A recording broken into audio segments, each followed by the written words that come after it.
saat kehidupan seseorang itu semrawut,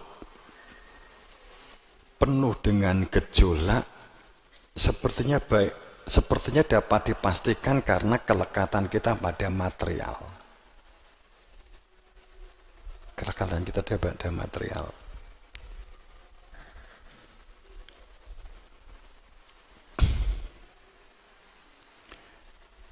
Jadi kikir itu penyakit sing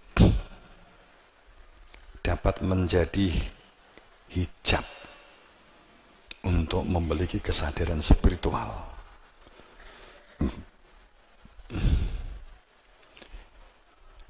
Kikir dengan hemat beda ya. Kikir dengan hemat itu berbeda. Berarti gak kikir kemudian engko kancamu mbok palaki. Nah, itu aku kadang ini gak digenepi sangka ujung kene diomongnya ujung kene diomongi kene diomong kene ucul wis ki peluang ki pumpung Pak Yai ngendikan pumpung Rama ngendikan aja pelit kancane langsung di pikirane itu sapa sing dadi sasaranku kian gini kancamu sing duwe sangu akeh langsung terus mbok cedheki mbok palak cetil, kikir kan gitu. Nah, jenenge rusak. Orang yang ngelokke orang kikir itu sebenarnya adalah baik kikir.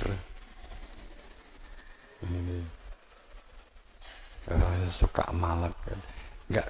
Tadi di depan kan makanya ada ungkapan berkeluh kesah. Jadi uang itu gentle. Kalau kamu tuh nggak punya sangu memang membutuhkan, kayak tuku sepatu, nggak usah nyolong, nggak usah gawe trik, nggak. Terus terang saja kepada seseorang. Kalau kamu punya orang tua kepada orang tua, kalau kamu nggak ada orang tua memang mohon maaf nggak mampu, kamu matur kepada ustadz ini kalau santri, aku pengen tuku celana dalam kan gitu kan, umpamanya begitu. CD kula niku mawon kula nganti gatel. Wis nemen to CD wis diunekne gitu lho maksudnya iki. Aku ro santri sidine mung loro kuwi dienggo dugunta ganti ngono apa meneh. Nganti bolak-balik nek upacara wis tangane iki wis usek kan Dik. Pangkal paha. Dicek bisa jadi dia sidine mung sitok kuwi. Menurut tak bolong. Mesake kan itu. Ini kan contoh gentle saja matur.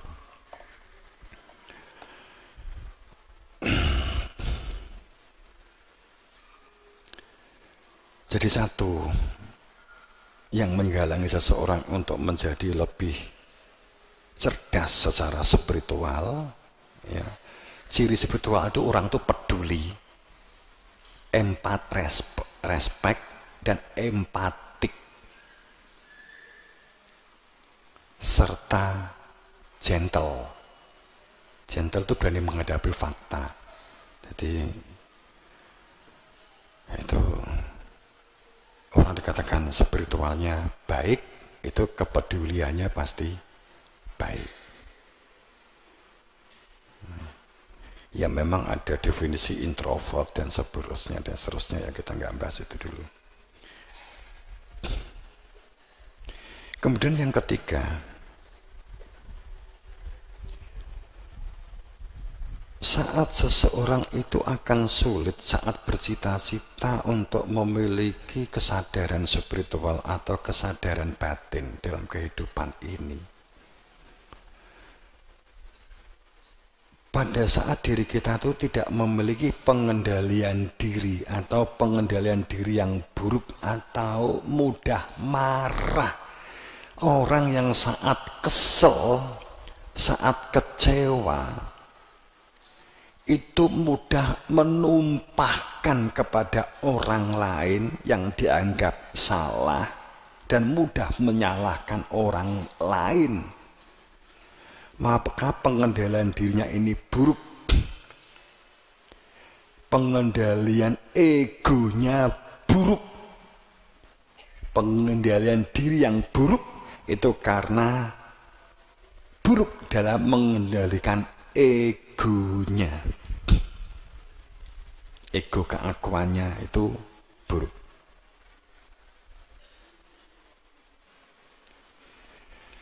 Pada saat parameter kehidupan tentram dan bahagia itu didasarkan pada kesenangan, kepuasan, ego keakuannya, maka kita menjadi orang yang mudah marah. Kita belum puas jika belum menyalahkan orang lain. Kita belum puas kalau belum menyakiti orang lain. Belum puas kalau kita belum menunjukkan diri, kekuatan dan kekuasaan kita kepada orang lain.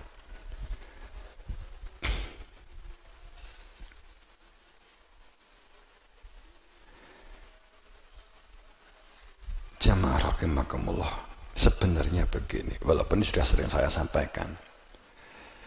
Permasalahan yang menimpa seseorang itu adalah fix. Adalah masalah yang ada di dalam diri itu sesungguhnya punjernya adalah egonya sendiri. Saat seseorang itu tidak memiliki kemampuan pengendalian ego yang baik, tidak mampu memanage ego yang baik, ego nafsunya itu yang akan bergerak merusak seseorang.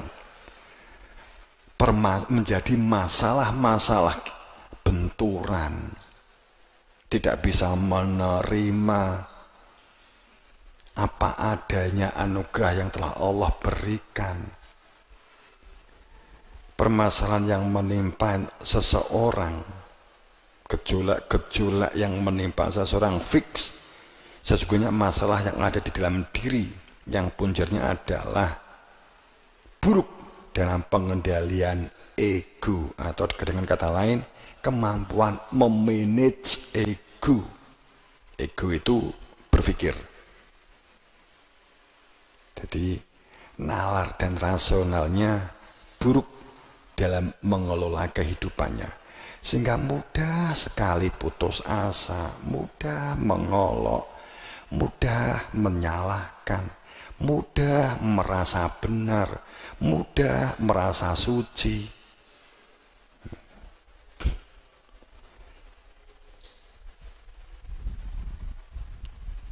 Solusinya kehidupan ini adalah karena masalah itu sesungguhnya adalah ada di dalam diri. Maka solusinya mestinya adalah solusinya ke dalam, jalan ke dalam, bukan jalan keluar. Jadi sepertinya ayo kita cari jalan keluarnya, nggak akan selesai. Karena masalahnya itu ada di dalam diri kita, sehingga kita mencari jalan ke dalam. Masalah kita apa nih? Masalah saya ini kan gitu. Masalah itu ada di dalam diri kita sendiri. Maka solusinya ada di dalam diri kamu. Mungkin kita nggak gentle, mungkin kita nggak jujur, mungkin kita nggak terbuka, kita mungkin nggak terus terang, sehingga kita menutup. Kita takut jika kita terus terang, saya dibenci oleh dia, dibenci oleh si A, si B, sehingga nggak berani terus terang. Akibatnya menjadi masalah bagi kita karena kita akan berbuat ketidakjujuran yang berantai, menutup terus supaya orang lain itu tidak tahu. Saat kita tidak berani terbuka.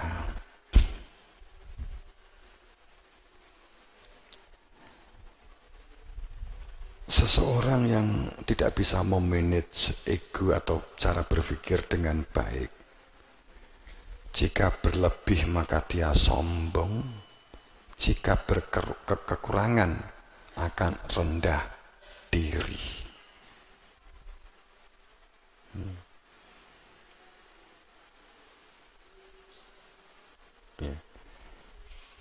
Keempat,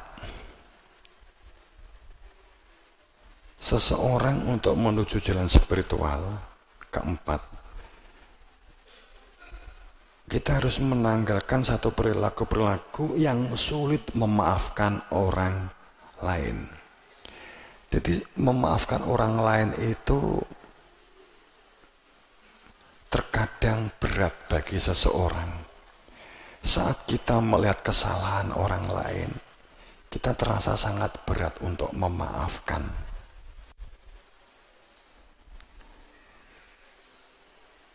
Karena kebutuhan untuk memaafkan di sini bukan seperti minal aidin wal faizin. Nek kowe duwe penyakit, memaafkan orang lain itu berat. Kamu harus berlatih. Kamu harus berlatih untuk bisa memaafkan orang lain. Kowe diapusi siji loro bolak-balik niku ngapusi. Sebenarnya permasalahan sehingga kamu punya masalah gara-gara kamu itu dipinjam temenmu, ternyata temenmu itu ngapusi, sehingga kamu itu juga akhirnya punya hutang kepada orang lain, sehingga kamu menyalahkan orang yang telah meminjam kepada kamu itu. Sebenarnya kan salahnya ya dua-duanya, kalau ngomong jujur salah. Wong jelas itu uang itu mestinya tidak kamu gunakan untuk wong, kamu juga terbatas. Saat ada orang pinjem, we kok ya percaya kan, begitu kan. Sehingga nggak bisa memanage. Nah, itu. Banyak orang sekarang itu terjebak dalam kegiatan-kegiatan bisnis ojol, pinjaman ojol, kemudian banyak ya, ini cerita ini banyak sekali yang matur ke Romo, yang bisnis seperti proyek, kemudian nanti udu, tahu udu? Katakanlah dia setor uang 200.000, maka akan kembali nanti 2 minggu lagi 200.000 plus bonusnya 1 juta plus bonusnya menjadi 1.250.000.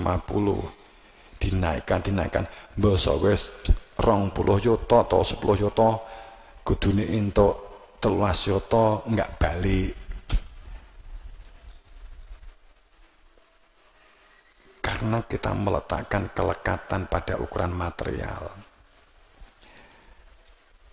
Bayar 10 yuta, engko balike wulan depan mendapatkan 16 yuta kan gitu. Kan wis seneng banget itu. Ini banyak orang yang kejebak di sana. Belum ojol-ojol yang lain. Sekali lagi, permasalahannya ada di diri kita. Kalau kamu sudah berani meminjami orang, berarti kamu memang menghadapi masalah apapun yang terjadi.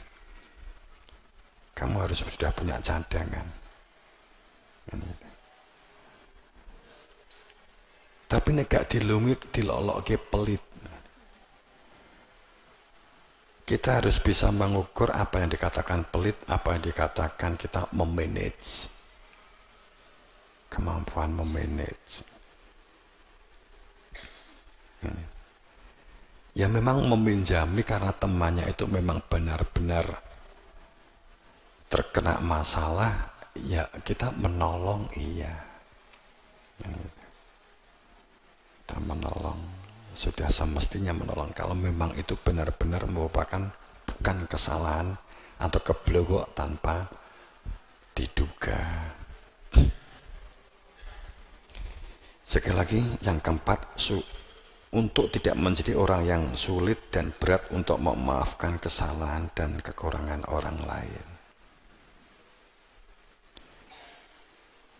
Saat seseorang itu sudah terjangkit penyakit hati, senang melihat orang susah, susah melihat orang senang. Ini akan meningkat menjadi stadium dengki. Saat seseorang itu duwe penyakit iri, jadi sulit memaafkan orang lain, itu akan sangat mudah rentan terjangkit penyakit iri dengki. Aku nggak bisa memaafkan dia. Itu bukannya nggak bisa, kamu nggak mau memaafkan dia. Karena kita memaafkan bukan berarti kemudian blabar seperti sebelumnya. Kita mulai memanage. Kita memaafkan, tapi kita memanage juga harus kita lakukan.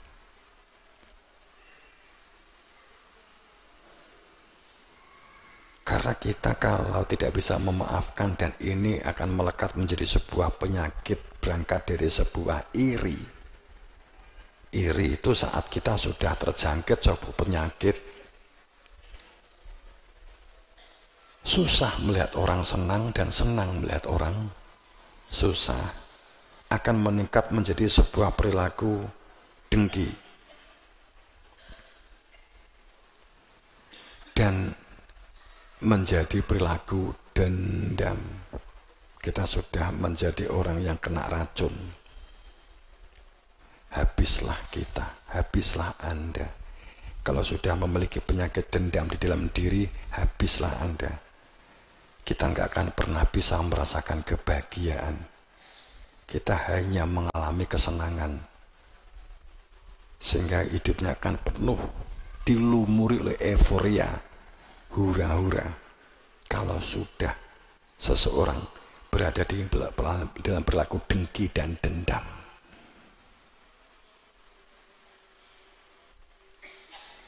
sudah hidupnya itu sudah berada di dalam racun. Dia sudah berproses mematikan dirinya. Saat kita berada di dalam penyakit dendam,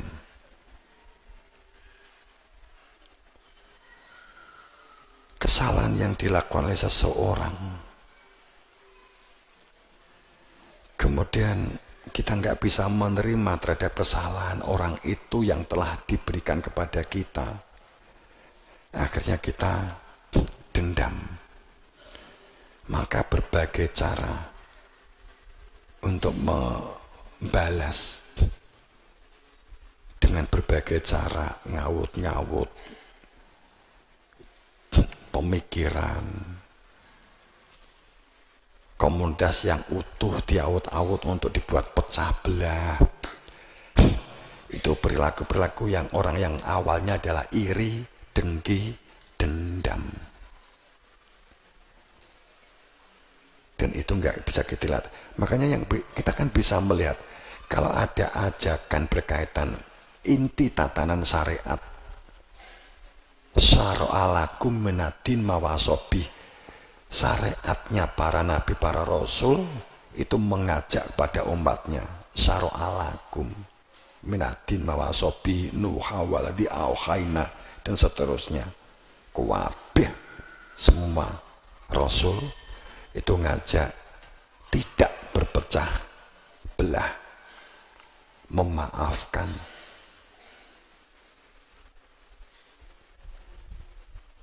Akan tetapi ternyata jika ada orang yang mengajak berpecah belah dan memprovokasi, jelas itu bukan ajaran kebenaran.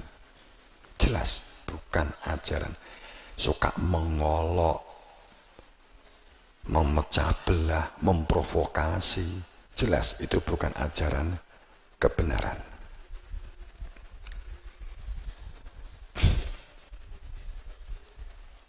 kelima, merasa telah paling benar dan merasa cukup. Kala innal insan layatagha, kala innal insanu layatagha, kala innal insanu layatagha. Sungguh manusia itu berkarakter melampaui batas. Kenapa dikatakan manusia itu berkategori orang yang melampaui batas? An ra'astaghna, karena dia melihat dirinya itu serba cukup. Dirinya adalah keturunan agung sehingga dia orang agung. Dirinya keturunan orang suci maka dia semuci. Dirinya keturunan orang pinter maka keminter. Pinter boleh, keminter itu tidak boleh. Sugih entuk, tapi semugih itu sing cilaka.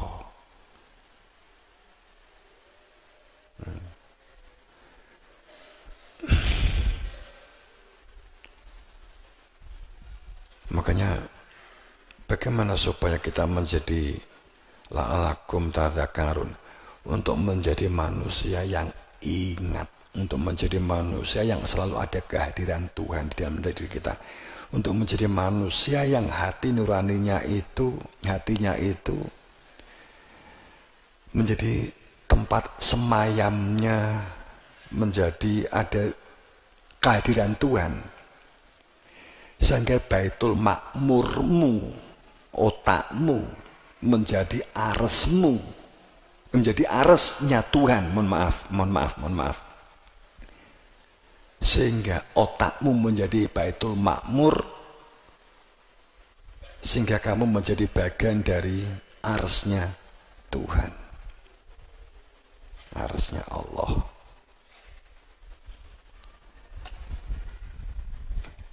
Pertama, supaya kita ada kehadiran Tuhan dan otak kita itu menjadi baitul makmur. Artinya pikiranmu itu akan memakmurkan batinmu, menyuburkan kehidupanmu. Dan kamu berproses memiliki sebuah kecerdasan yang melampaui kecerdasan, apalagi kepintaran. Innallah ya'muru bil adl. Kamu pertama memiliki perilaku adil, miliki perilaku adil. Miliki perilaku adil. Caranya untuk menjadi manusia yang memiliki perilaku adil itu tidak mudah menilai orang lain negatif.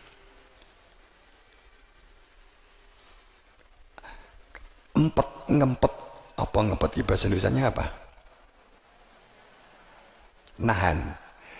Tahanlah saat cangkem awake dhewe itu mau menilai orang lain, nilai negatif.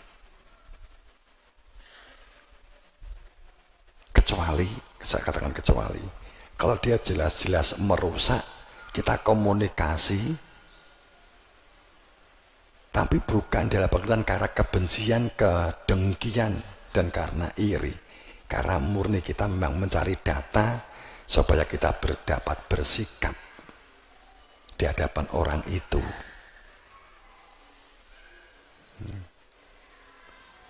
Tapi pada dasarnya para orang yang perintahnya untuk memiliki sebuah perilaku orang yang ada kehadiran Tuhan, supaya menjadi orang-orang yang hatinya itu ada kehadiran Tuhan, sehingga otaknya itu menjadi baitul makmur, sehingga kamu dapat menengok ars, sehingga kamu otakmu menjadi arsnya Allah, kan gitu, menjadi bagian dari sistem ars. ini saya nggak panjang lebarkan ini, posisi aras itu seperti apa, Baitul Ma'mur seperti apa. Jadi kita harus berlaku adil. Pertama, tidak mudah menilai buruk orang lain. Kemudian adil di sini, kalau kamu itu nilaimu itu buruk, kalau nilai rapot buruk bukan menggambarkan value, bukan menggambarkan sebuah nilai diri, ya.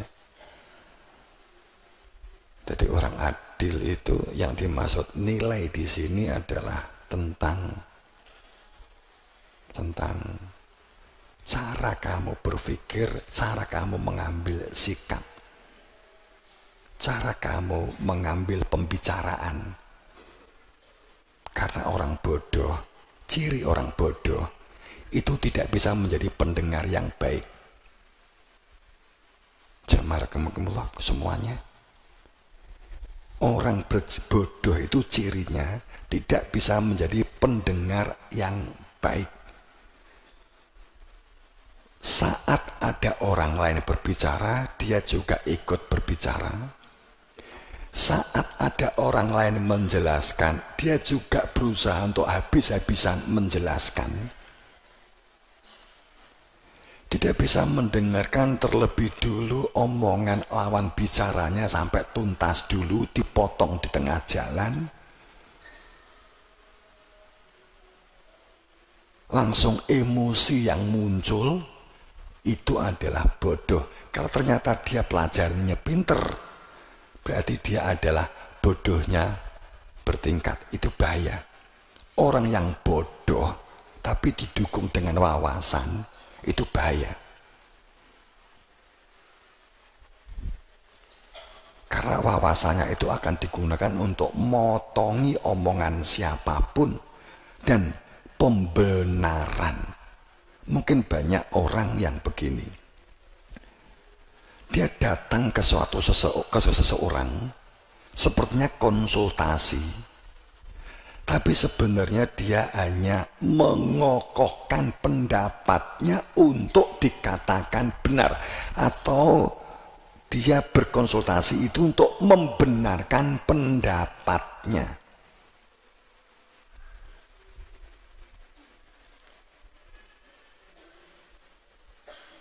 Sehingga dia akan ngomong kepada yang lain, bener kan aku, kan gitu. Kadang kita repot menghadapi orang begitu, apalagi jika jelas akan merusak situasi, keadaan yang ada.